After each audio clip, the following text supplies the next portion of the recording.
Creating and managing commission for a barman within Unity Enterprise. From the Springboard menu, select Employees. Then go to Earnings and Deductions. We will now create the setup for Commission 10% Barman. Click on Name, and enter Name Commission 10% Barman. Click on Event, and select when you want the commission event to occur. Click on Pay In or Pay Out.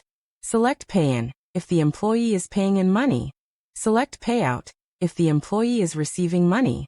Click on Active to enable this commission setting. If there's a cap on the commission, set the maximum amount.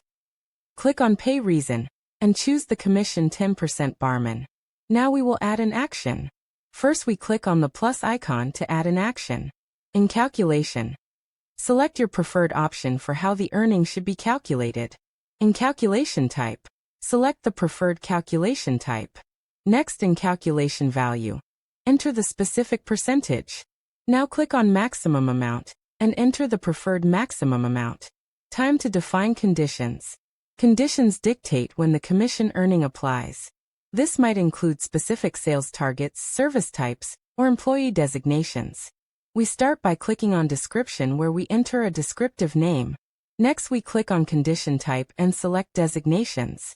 Now click on Designations and select Bartender. Click Submit. You can set up as many conditions as required. Click on the plus icon again to set up another condition. Follow the next 5 steps. 1. Click on Description and enter a descriptive name. 2. Click on Condition Type and select Payment Methods. 3. Click on Payment Methods and select the required payment methods. 4. Click Submit. Click Submit again. 5. Click on the tick icon to save. You have now successfully set up and configured commission within Unity Enterprise.